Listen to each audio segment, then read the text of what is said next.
అనుకున్న పనులు జరగడానికి బ్రహ్మశ్రీ గోరుగుంట్ల సురేష్ బాబు గారిచే వారాహి పాశుపత హోమం. ఏదంటే డల్‌నెస్ అనేది మైండ్‌లోకి రాకూడదండి. హ్మ్. దానికి తోడు నేను ఐయామ్ పెట్ లవర్స్. నా దగ్గర ఒక 7 ఉన్నాయి. ఓహ్! అవన్నీ ఎవరితోటి ఎలా ఉండాలి? హ్మ్. ఎవరైనా ఇంటికొచ్చినప్పుడు గెస్ట్‌లు కొంతమంది నచ్చవు వాటికి. హ్మ్. నచ్చనప్పుడు దూరంగా ఎళ్లి కూర్చుంటాయి. ఇతను నేను చెప్పాను కదా! ఇతను మంచోడు కాదని అని. హ్మ్. అలాగా వాటితోటి ఉంటే ఒక ఆనందం. మనం జీవితంలో సో, మీకు రోడ్డు మీద ఖాళీ టైం దొరికితే మీ పెట్సే మీ టైమ్ పాస్. అంతేనండి. హ్మ్. ఈ ఎలాగా మనం రోడ్డు పూరి గారు అన్నారు ఒక మాట. హ్మ్. మనం అన్నీ పోయి రోడ్డు మీదకొచ్చినా కూడా అది అక్కడే మనతో పాటే ఉంటది. ఈ బంధువులు గాని, స్నేహితులు గాని ఎవరు రారు హ్మ్. అని.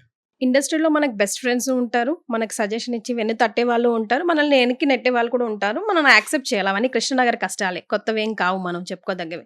సో, అట్లా మీకెవరున్నారు ఇండస్ట్రీలో? నెట్టేవాళ్ళు రోజూ ఉంటారండి. హ్మ్.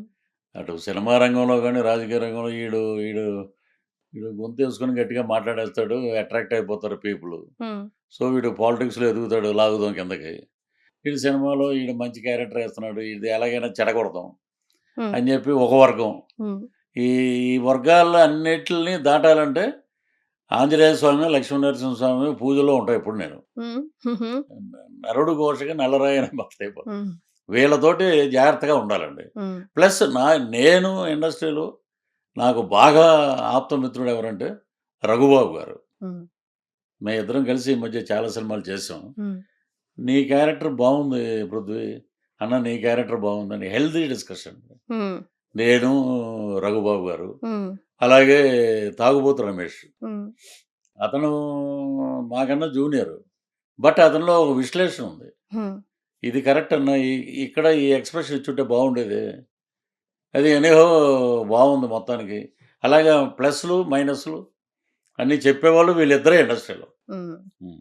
సార్ ఇప్పుడు యంగ్‌స్టార్స్ నుంచి మెగాస్టార్ నుంచి యంగ్‌స్టార్స్ వరకు ఇక్కడ తెలుగు, తమిళ్ 2 ఇండస్ట్రీలో కూడా వర్క్ చేసే అవకాశం వచ్చింది. ఇప్పుడు విజయ్ గారు ఆ రోజు మీరు అనుకుని ఉండరు బహుశా సీఎం అవుతారని చెప్పి. ఆ! సో, వారితో వర్కింగ్ ఎక్స్‌పీరియన్స్ ఈ 2 ఇండస్ట్రీ వర్గాల్లో మీరు చూసిన మేజర్ డిఫరెన్స్ ఏంటండి వర్కింగ్ స్టైల్స్‌లో? పవర్ స్టార్ పవన్ కళ్యాణ్ గారు ఎలా ఉంటారో, విజయ్ గూడా అలాగే ఉంటాడు. చాలా షైగా సిగ్గుపడుతూ చాలా తక్కువగా మాట్లాడతారని అసలు చాలా విన్నాను. తక్కువండి. పవన్ కళ్యాణ్ గారు నుంచి ఈయన్ని చూస్తే ఇద్దరు కార్బన్ కాపీ అనుకుంటారు. హుహు.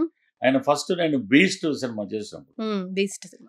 ఆ సైకియాట్రిస్ట్ క్యారెక్టర్ ఎవరు చేస్తానంటే పృథ్వీ గారండి. అంటే సార్ ప్లీజ్ కమ్ అని కూర్చోబెట్టి, మాట్లాడి ఆ షూటింగ్ పక్కన పెట్టేసాం. హ్మ్.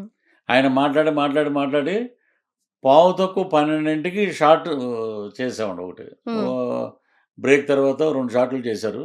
తర్వాత రేపు చేద్దాం కంగారేముంది. అన్నతోటి రేపు చాలా మాట్లాడాలి నేను. అంత జోవియల్‌గా ఉండే మనిషండి. హ్మ్. సో, ఆయన ఫస్ట్ నుంచి నాకిప్పుడు అర్థమవుతుంది. హ్మ్. College students especially male and female doctors, lawyers, police అఫీషియల్లు, those who are interested in politics వీళ్ళందరూ హ్మ్. ఒక 1000 మంది, 500 మంది ప్రతిరోజు షూటింగ్ దగ్గరకొచ్చి కలిసేవారు. హ్మ్. ఈ పవన్ కళ్యాణ్ గారికి కూడా అంతేనండి. ఇక్కడ కూడా బయట టెంట్‌లేసి స్టూడియోలో ఆయన రెంట్ కట్టి, హ్మ్. వచ్చిన కార్యకర్తలందరిని అక్కడ పెట్టి గ్యాప్‌లో ఎళ్లి ఆయన మాట్లాడేవాడు. హ్మ్. ఈయన కూడా అలా గ్యాప్‌లో ఎళ్లి మాట్లాడి అన్నీ చేసినా ఏంటంటే అక్కడ సర్కమ్‌స్టాన్సెస్ రెండే పార్టీలు. Hmm. Whether DMK or AIADMK. ఈ యూత్‌కి అందరికి ఓటొచ్చింది ఫస్ట్ టైమ్. హ్మ్. సో, వాళ్ళు they decided we want to change the government. మాకు ఎడ్యుకేషన్ కావాలి, హ్మ్. హెల్త్ కావాలి, ఎంప్లాయ్‌మెంట్ కావాలి. సో, మ్యాసివ్ విక్టరీ విజయ్‌కి. హ్మ్. అలాగే పనిచేస్తున్నాడు. ఇక్కడికొచ్చేటప్పటికి 100 రకాలుగా ఇక్కడ మ్యానిప్యులేషన్స్ ఉన్నాయిక్కడ. ఆఫ్టర్ కాంగ్రెస్ అప్పుడు రామారావు గారు వచ్చారంటే, అది ఓన్లీ కాంగ్రెస్ మీద ఎవర్షన్ తోటి రామారావు గారు వచ్చేసారది. హ్మ్. తర్వాత ఏస్తే రాజశేఖర రెడ్డి గారికెయ్యాలి. హ్మ్. లేతే చంద్రబాబు గారికెయ్యాలి. ఈ మధ్యలో వచ్చినట్టుగా కొన్ని జరిగిన ఇన్సిడెంట్ ద్వారా సో, ఎప్పుడైతే నేను బాగా నమ్ముతానండి. హ్మ్. 89%, 90% రాత్రి 2ంటికేసానండి నేను ఓటు. హ్మ్. మొన్న 2024లో. హుహు. ఎప్పుడైతే మాసివ్ పర్సెంటేజ్ వచ్చిందంటే, పీపుల్ వర్డిక్ట్ ఏంటంటే they want to change the government. హ్మ్. ఇప్పుడొచ్చింది బానే ఉంది. ఫ్యూచర్ ఎలా ఉంటదో చూడాలి. ఇప్పుడు మన పాలిటిక్స్‌గా మీరు చెప్పారు. నేనేమో ఆ! ఇండస్ట్రీ పరంగా అడిగా. ఇటు మెగాస్టార్ చిరంజీవి గారి నుంచి ఇప్పుడు యంగ్‌స్టర్స్ వరకు, ఇప్పుడొచ్చే యంగ్‌స్టర్స్ వరకు. ఇటు బోత్ తెలుగు అండ్ తమిళ్‌లో మెగాస్టార్‌లతో పాటు యంగ్‌స్టర్స్‌తో కూడా వర్క్ చేశారు కదా! వాళ్ళ వర్కింగ్ స్టైల్‌లో ఇప్పుడు మొత్తం మారిపోయిందండి. టెక్నాలజీ హై స్పీడ్‌లో వెళ్తా ఉంది. సో, వాళ్ళకి ఈ జెన్‌జీ బ్యాచ్ తగ్గట్టు మనల్ని మనం మార్చుకోవాల్సిన పరిస్థితొచ్చింది. సో, దానికి సంబంధించి ఒక సీనియర్ ఎక్స్‌పీరియన్స్ పర్సన్‌గా ఏం చెప్తారు? ఇప్పుడు చేస్తున్నారు కదండీ! చిరంజీవి గారు ఆ స్పీడ్‌కి తగ్గట్టే చేస్తున్నారు. ఆయన 4 గంటలేసి ఆయనే జిమ్ చేస్తున్నాడు. ఇప్పుడు హ్మ్. అక్కడ 'విక్రమ్' సినిమాకి కమల్ హాసన్ గారు ఎంత కష్టపడ్డారో, హ్మ్. ఆయన అంతకన్నా ఎక్కువ చిరంజీవి గారు కష్టపడుతున్నారు. హ్మ్. మన దగ్గరికొచ్చేటప్పటికి మెగాస్టార్ చిరంజీవి గారి ఇమేజు, ఆయన గత ట్రాక్ రికార్డ్ అవన్నీ చూసి, హ్మ్. ఆయనకి తగ్గట్టు ఉన్న క్యారెక్టర్‌ని, ఆయనకు తగ్గట్టు ఉన్న విధంగా హీరోని డిజైన్ చేయాలి. ఇప్పుడు అక్కడికొచ్చేటప్పటికి అక్కడ పీపుల్ ఏంటంటే దే యాక్సెప్ట్. హ్మ్. లేదా కమల్ హాసన్ విత్ ఇంత పెద్ద బియర్డ్ ఉన్నా, కమల్ హాసన్ వేరే రకంగా ఉన్నా యాక్సెప్ట్ చేస్తారు. హ్మ్. సో, ఇక్కడ అలాగా మనకి కుదరదు. మనకేంటంటే హీరో మెగాస్టార్ చిరంజీవి గారు అప్పుడెలా ఉన్నారు? 'ఘరానా మొగుడులో' ఇప్పుడు అలాగే ఉన్నాడండి ఆయన. ఆయన అవును. సీక్రెట్ ఏంటో అసలు ఎవరికీ తెలీదు. మరి ఆయన ఎంత మెయింటైన్ చేస్తున్నారంటే ఎంత త్యాగాలు చేసి ఉండాలండి హ్మ్. ఫుడ్ విషయంలో. హ్మ్. సో, అక్కడికి ఇక్కడికి స్పీడ్ బానే ఉందండి. మన హ్మ్. సినిమాలు గూడా తమిళ్‌లో రీమేక్ అవుతున్నాయి. హ్మ్. సో, ఇంకా స్పీడ్ అంటే ఇప్పుడేంటంటే మన హీరోలకి కమిట్మెంట్‌లు ఇప్పుడు 'పెద్ది' చేశారు. హ్మ్. 'రామ్ చరణ్' గారు. హ్మ్. మొత్తం ఆల్ ఓవర్ ఇండియా మాట్లాడుకుంటుంది సినిమా గురించి. హ్మ్. సో, తమిళ్‌లో కూడా 'రామ్ చరణ్' లాగా మనం చేయాలి. 'ఎన్టీఆర్' లాగా చేయాలి. 'చిరంజీవి' గారిలాగా చేయాలని వాళ్ళకే ఉందండి తపన. బట్ రెండూ ఒకటే. అక్కడ హ్మ్. హెచ్చుతగ్గులు అక్కడ తమిళ్‌కి, తెలుగుకి నేను అబ్జర్వ్ చేసిందేంటంటే అక్కడ ఎక్కువ బొట్లు, గిట్లు పెట్టుకొనుంటారు. ఇక్కడ లేదని గాదు. షూటింగ్ మొత్తం ఎటు చూసినా గూడా మనకి ఎక్కడో చోట దైవత్వం ఉన్న మనుషులు కనపడతారు అంతే. హ్మ్. అదే తేడా నేను గమనించింది. మిగతా అన్ని రకాలుగా మన తెలుగు వాళ్ళని బాగా గౌరవిస్తారు. హ్మ్. ఫుడ్ విషయంలో గానీ, అకామిడేషన్ విషయంలో గానీ, అన్ని రకాలుగా గౌరవిస్తారు. తెలుగు అంటే తమిళ్ గూడా పడి చచ్చిపోతారు. హ్మ్. అది. సార్, ఇన్ని వైవిధ్యభరితమైన పాత్రలు మీరు పోషించారు గదా! ఆల్‌మోస్ట్ ఎన్ని క్యారెక్టర్స్, ఎన్ని సినిమాలు చేసుంటారు సార్? 218 ఎన్నో ఉన్నాయటండి. హ్మ్.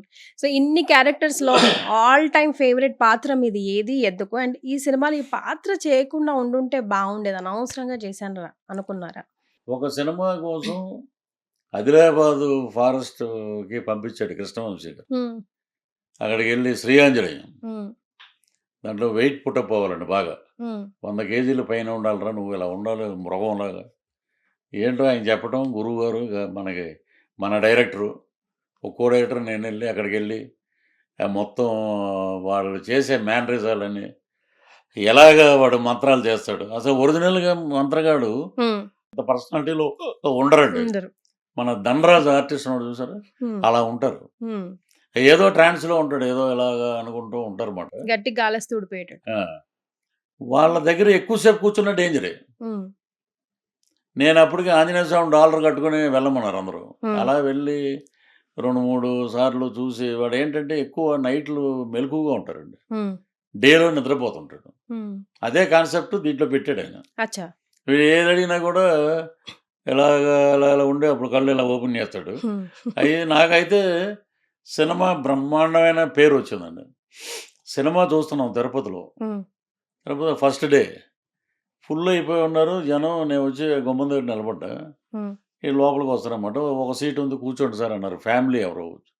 వాళ్ళ ఎనకాలే నేనున్నా. చిన్న పిల్లోడున్నాడు. హ్మ్. అక్కడ కరెక్ట్‌గా మాంత్రికుడు రాగానే వాడు ఎనకాల నా ఎనకాల తిరిగి చూసి గొల్లుమని ఏడుస్తున్నాడు. అప్పుడు పక్కన ఉండి "సార్ మీరు ఒక పని చేయండి సార్ డిస్టర్బ్ అవుతుంది. వాడు ఏడుస్తున్నాడు. మీరు కొంచెం బయటికెళ్తే బావుంటది." నేననుకున్నా అబ్బా! మన క్యారెక్టర్ సాటిస్ఫై అయింది మరే. అని చెప్పి వర్క్ ఆ! సాటిస్ఫాక్షన్. ఓకే అనుకున్నామండి.